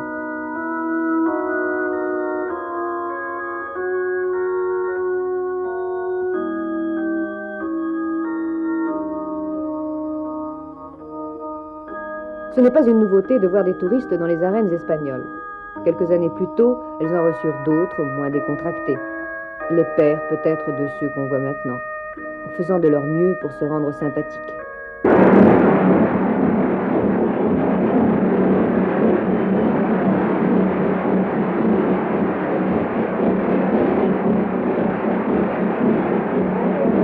Ce concert fut exécuté par 180 musiciens de l'armée allemande en présence de plus de 30 000 Espagnols.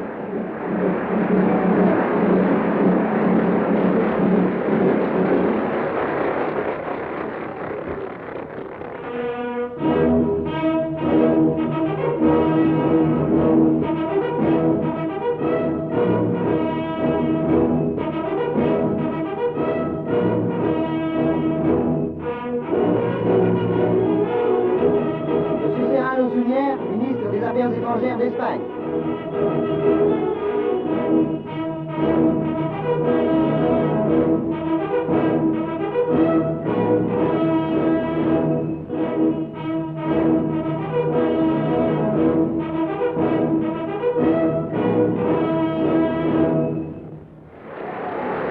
Général Mascardo, le défenseur héroïque de l'Alcazar.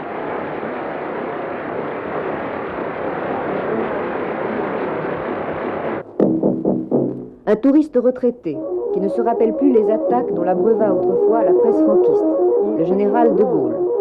Sa visite de politesse devient une caution politique plus précieuse que les devises.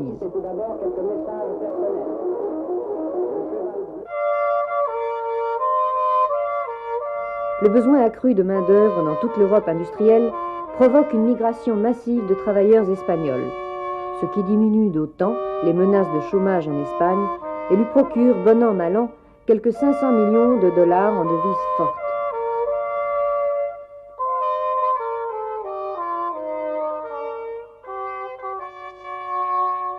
La emigración es uno de los fenómenos que mejor enseñan las contradicciones implícitas en estos rápidos procesos de desarrollo que no están racionalizados por un gobierno responsable ni por una administración que tiene clara idea dónde va y de lo que quiere.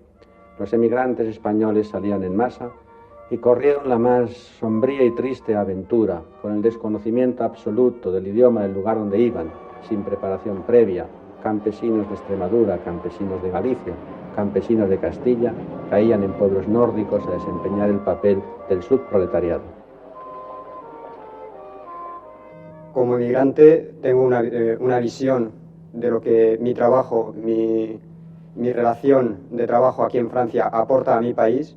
En este sentido, yo creo que hay dos lados importantes. Por una parte, es la consecuencia económica de mi trabajo al transformarse en divisas que van directa o indirectamente a mi país, normalmente directamente en cuanto que se nos llama mucho a invertir allí, pasar las vacaciones, siempre nos atrae volver a nuestra tierra, tiene un sentido de apoyo económico muy fuerte al régimen, pero por otra parte hay otro lado que se vuelve contra ellos, es un lado político, un lado sindical, que viene como consecuencia de toda una experiencia que tomamos en el extranjero.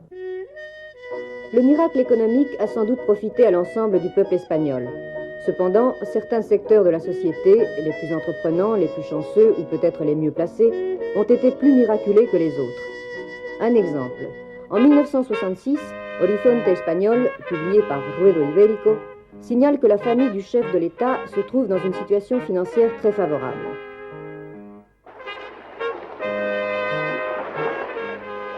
Ainsi, Nicolas Franco, frère aîné du caudillo, présidait 7 conseils d'administration d'importantes sociétés et il était membre de 3 autres. Le succès de Nicolas Franco, simple ingénieur avant la guerre civile, est le plus spectaculaire. Mais il ne faut pas oublier celui des autres membres de la famille, cousins, neveux, beaux-frères et proches du gendre du caudillo, le marquis de Villaver.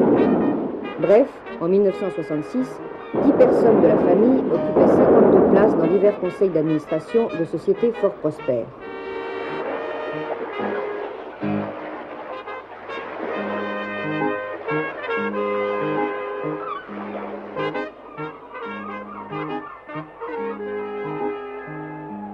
Nous ne disposons pas d'informations vérifiables sur les investissements immobiliers, en bijoux, en œuvres d'art, etc., non plus que sur les dépôts à l'étranger de cette famille.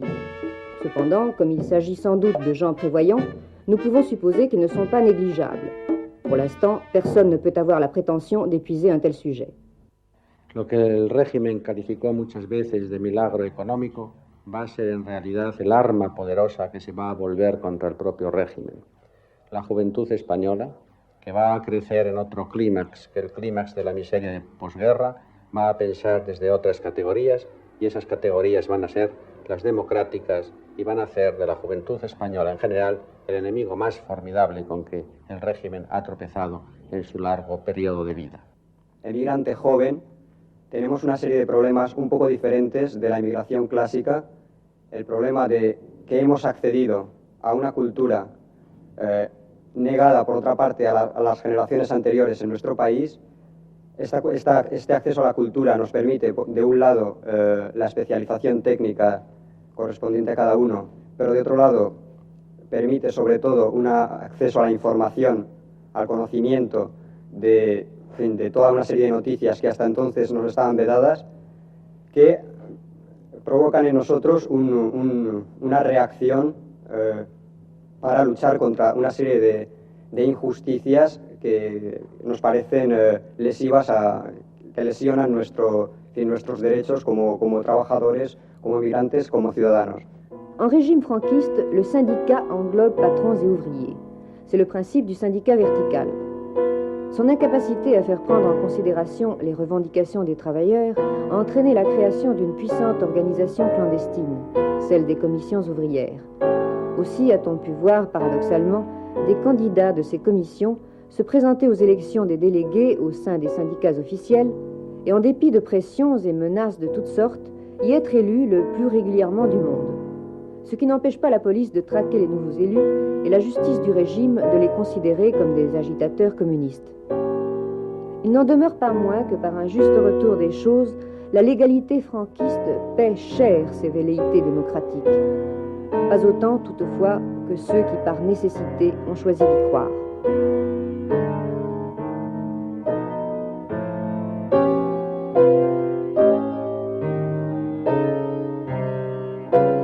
Près de 300 d'entre eux sont aujourd'hui sous les verrous.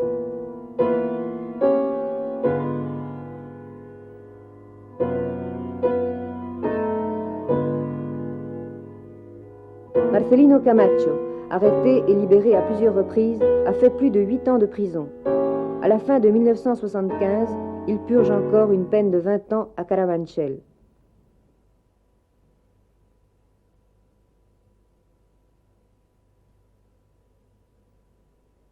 Julián Ariza, métallurgiste, responsable des commissions ouvrières, a été inculpé 6 fois et a passé 5 ans en prison. Los despidos de militantes sindicalistas en nuestro país son tremendos. Una revista de publicación de circulación legal cifraba, después de las elecciones del 71 y hasta últimos del 72, 17.000 enlaces sindicales y representantes sindicales despedidos en todo el país. Entonces, lo que ha ocurrido y lo que ocurre en nuestro país es que el desarrollo general de las luchas, no solo de la clase obrera, que ha sido la pionera en todo momento, la que ha dado el mayor testimonio, sino que se ha generalizado a otros sectores, determina en este momento que no sea posible, a no ser que se convirtiera el país en un inmenso campo de concentración, de detener a las decenas de miles de militantes, sobre todo obreros, que están hoy actuando en una orientación de comisiones obreras. Los casos de torturas a militantes obreros, a militantes de comisiones obreras, han ido menudeando e incluso puede afirmarse que hasta época muy reciente en estos momentos constituye la práctica normal. Tratan de sacar información sobre origen de la propaganda, tratan de sacar información sobre vinculaciones, a veces detienen a militantes de comisiones obreras, como ha ocurrido recientemente aquí en Madrid, en donde se piensa que a través de ellos es posible sacar información de otros grupos y, en general, pues puede afirmarse, y particularmente en el País Vasco en estos momentos, que a militantes obreros, y no solo obreros, repito, la práctica de la tortura está generalizada en los sótanos de la Dirección General de Seguridad, en los cuarteles y, en fin, en todos los centros de detención de este país, que son muchos. Pedro Patiño Toledo, maçon, militant des commissions ouvrières, est tué par la garde civile à Getafe le 13 septembre 1971, alors qu'il distribuait des tracts invitant à la grève. Fui a mi casa hacia las 9 de la noche y a las 9:05 se presentó la Guardia Civil de Getafe, el capitán de la Guardia Civil concretamente, con un auto de registro en toda regla, y antes de decirme dónde estaba mi marido, hicieron un registro que duró 1 hora y cuarto. Entre estos momentos, entre el registro, hubo que insistir al capitán en que me dijera dónde se encontraba mi marido. El capitán me dijo textualmente: su esposo se encuentra en el hospital militar Gómez Villa, con la inconveniencia,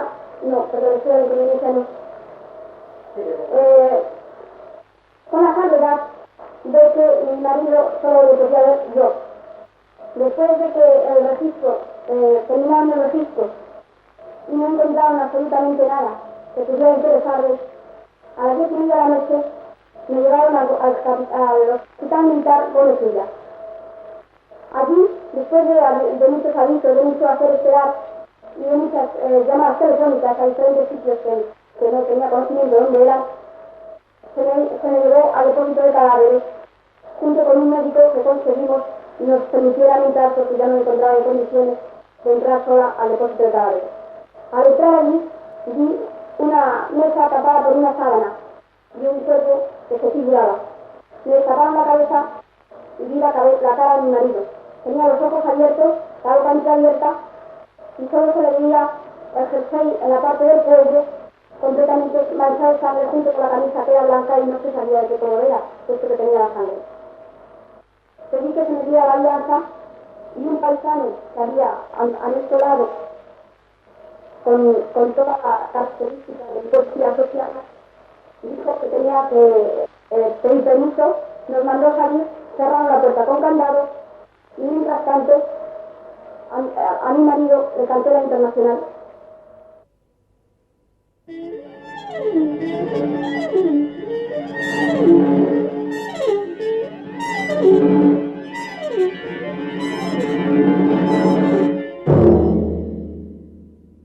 El testimonio más alto de corrupción moral que quizás pueda darse consiste en evitar que los ciudadanos puedan comunicarse o puedan llegar a una información verídica de los hechos. La censura en España, la censura gubernamental, constituyó a todo ciudadano español en una isla incomunicada con el resto de sus compatriotas. Había que recurrir a un tan-tan social, a medios de criptoinformación, para enterarse de lo que ocurría en las altas regiones gubernamentales, en donde la corrupción era más tensa. Yo, como abogado, he tenido que participar en numerosas ocasiones en defensa de empresas periodísticas y de periodistas, apoyándome o intentando apoyarme en los textos de la ley de prensa. Y puedo afirmar que ni una sola vez, en tantísimas ocasiones como he intervenido, he podido obtener la garantía jurídica de un texto legal en la ley de prensa, y que siempre ha sido utilizada al servicio del Ministerio de Información y del Gobierno, fuera de los cauces legales, imponiendo los criterios gubernativos a los tribunales de justicia, que han carecido hasta hoy de total independencia para juzgar los llamados delitos de prensa.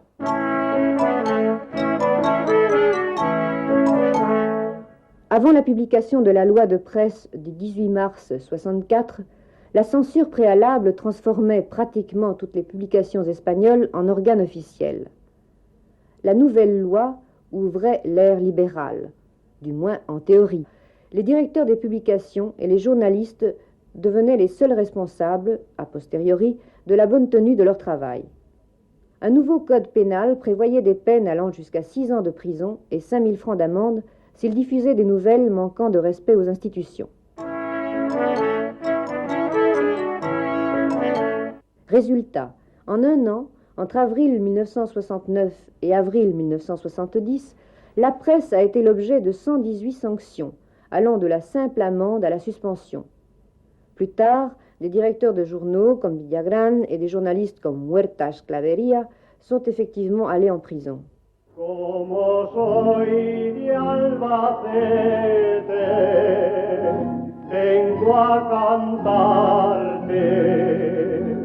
Con motivo de un artículo que publicó don Rafael Calvo Serer, referente a la política francesa, en los acontecimientos de mayo, no al general de Gaulle retirarse a tiempo, el gobierno y el ministro Fraga lo estimó como una alusión al general Franco y suspendió inmediatamente al periódico Madrid durante 4 meses. Más adelante, el periódico Madrid continúa la misma línea reformista hasta que el gobierno no tolera la situación y abrió un expediente de investigación de datos con arreglo a la ley de prensa, y en esa investigación de datos, sin oír al interesado, sin darnos parte, de repente se nos comunicó que ese expediente de investigación de datos se convirtió en una orden de cancelación contra lo dispuesto en la ley de procedimiento administrativo. Me pareció simbólico hacer un acto público en el que se viera de una manera gráfica a dónde conducía la política sectaria y la política brutal del gobierno. L'édifice du journal Madrid fut volatilisé grâce à une technique très sophistiquée qui évita tout dommage aux immeubles voisins. España ha vivido 40 años de paz, pero hay que reconocer que el cansancio ha hecho que la paz se esté quebrando en estos momentos. Están levantando otra vez la cabeza aquellos movimientos que nos llevaron al 36 y que son el marxismo, el separatismo, el liberalismo, ayudados por las fuerzas secretas de la masonería. Mais aussi par certains membres de l'Église, comme le père Jaime Rodri, catalan et militant progressiste. En aquest moment, a Barcelona, són molts els cristians que estan connectats, que estan militant en partits polítics de l'oposició. Hi ha molta gent que, si bé no militen directament en partits polítics, han obert les seves portes, les portes de lo que ells tenen el dret d'obrir sense necessitat d'haver d'obtenir permisos superiors, perquè els obrers, perquè els presoners o els expresoners es puguin reunir, perquè tota la gent que lluita en l'oposició pugui trobar el dret de reunió i d'expressió que no poden trobar en la vida ciutadana normal.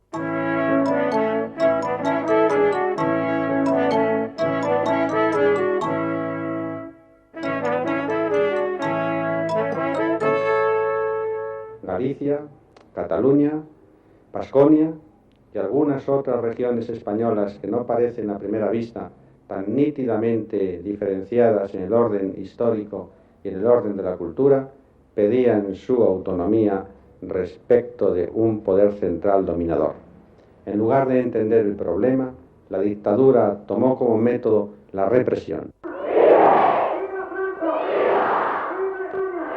En mobilisant les masses pour prouver la fidélité de l'Espagne au franquisme, le caudillo voulait faire contrepoids aux tollés internationaux soulevés par le procès de Burgos. Il y est mieux parvenu par la suite en graciant les 6 condamnés à mort. La condamnation à mort de ces militants accusés d'avoir tué un policier responsable de la répression politique au Pays Basque provoque des réactions populaires partout dans le monde et des interventions des plus hautes personnalités internationales.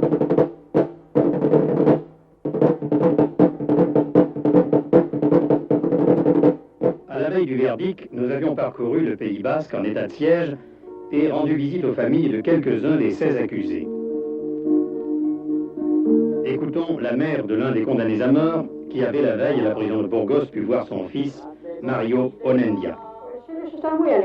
M'a dit que lui et tous ses compagnons sont très contents d'avoir vu la réaction du peuple qui les a soutenus et qui s'espère que tout ce qu'ils ont fait jusqu'à présent et le procès lui-même soit positif. Est-ce qu'ils ont été torturés? Quand il a été pris par la police, il a été torturé pendant 9 jours au commissariat et il a perdu presque 30 kilos de poids.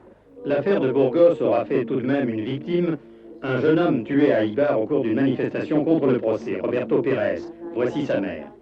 Quelle était sa première pensée lorsqu'on lui a annoncé que son fils avait été tué? Vengarme de ellos. Se venger. Est-ce que Madame Pérez n'a pas peur de la police? Pues qué miedo voy a tener. Elle n'a pas peur parce qu'elle se demande qu'est-ce qu'on peut me faire. On a déjà tué mon fils. Qu'est-ce qu'ils peuvent faire d'autre? La represión del régimen es especialmente dura en nuestra patria. La mayoría de los vascos tenemos algún familiar, algún amigo o algún conocido que ha pasado por la cárcel, está en la cárcel o en el exilio. En los últimos tiempos, las fuerzas policiales han multiplicado sus actos brutales. Por ejemplo, los guardias civiles cargan contra los manifestantes gritando «muerte a los vascos» y disparando contra el pueblo. Este ve a los agentes de Franco igual que el pueblo francés y otros pueblos de Europa veían a los invasores nazis, como un verdadero ejército de ocupación. Nosotros no practicamos el terrorismo, al contrario, ETA combate contra el único terrorismo que hoy se hace en Euskadi, el del aparato de represión franquista. En Euskadi, la clase obrera es la que dirige la lucha nacional. La burguesía, que en otros tiempos monopolizó la causa vasca, está hoy completamente superada. Tal y como están las cosas hoy en Euskadi, reforzar la lucha nacional es reforzar la revolución.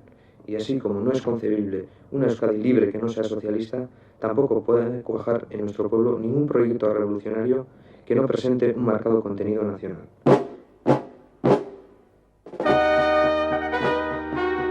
Personnage effacé, l'amiral Carrero Blanco était le collaborateur le plus direct et le plus ancien du chef de l'État depuis le début de l'ère franquiste. Secrétaire d'État en 1941, ministre en 1951, vice-président du Conseil en 1969, il avait été nommé chef du gouvernement en 1973. Il n'avait d'autre idéologie qu'une fidélité absolue à la personne de Franco. Cependant, il avait toujours cherché la collaboration de l'Opus Dei. Il avait été placé au poste le plus élevé pour assurer la survie du franquisme sans Franco et l'accession au trône du prince d'Espagne, Juan Carlos.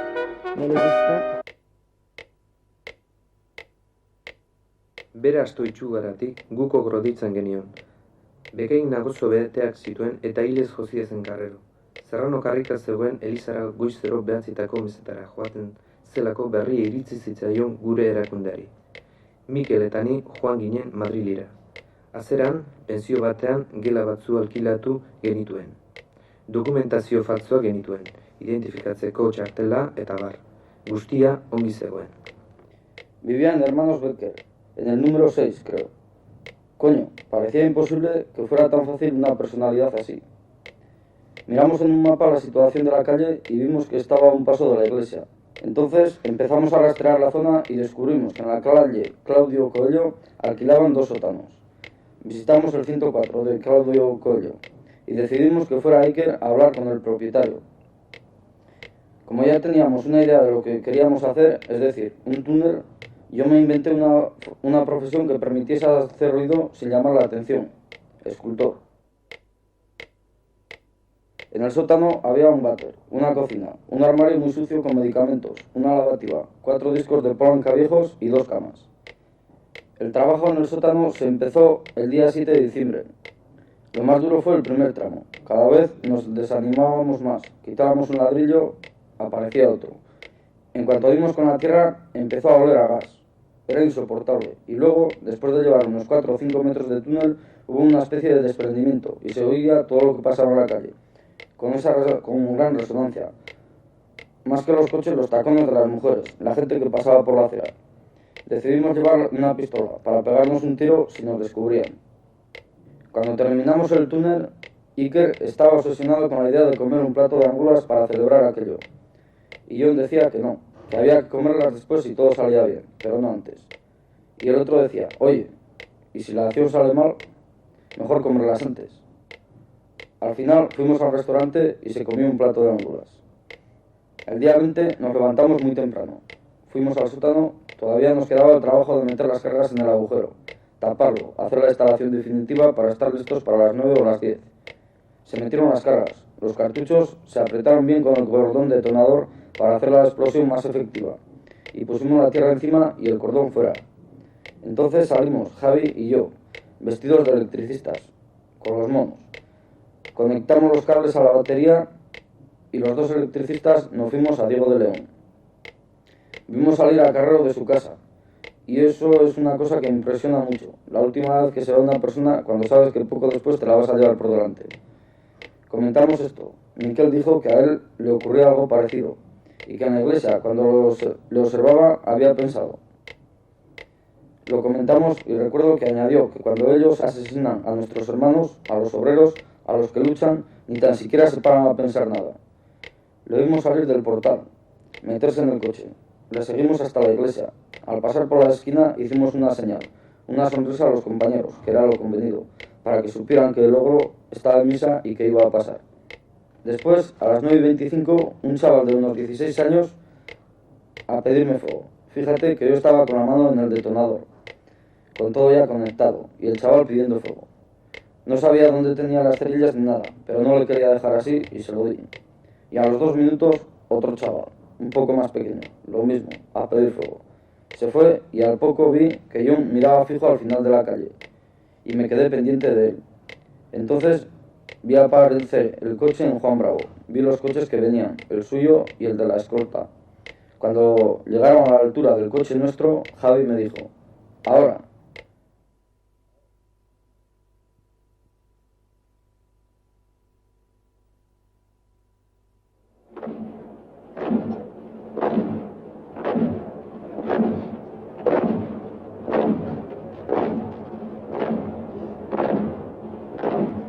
Avec la mort de l'amiral Carrero Blanco, le fidèle des fidèles, c'est l'un des 2 piliers du régime franquiste qui s'écroule.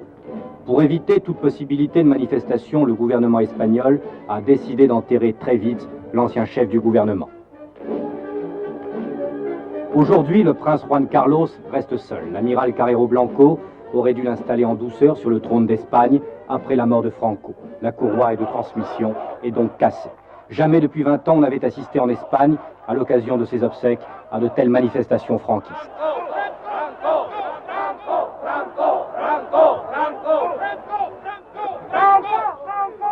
¡Viva el caudillo! ¡Arriba España!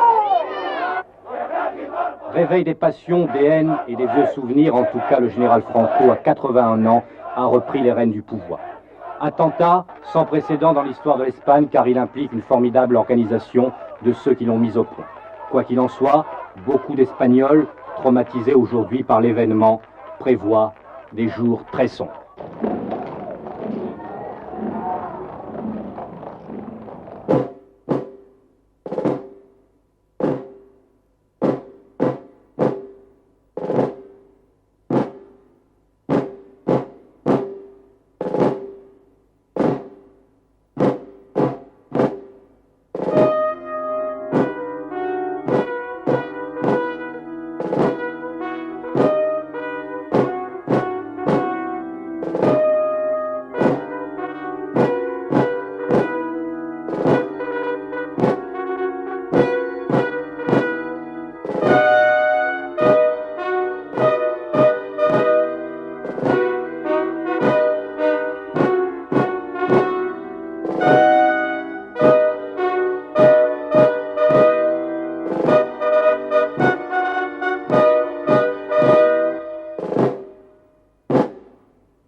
Ce récit pourrait se poursuivre.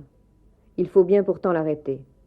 Pour en marquer le terme et pour pouvoir prendre nos distances, nous avons choisi cette date du 21 décembre 1973, celle de la mort de l'amiral Carrero Blanco, disparition qui entraîne aussi celle de l'Opus Dei de la scène officielle.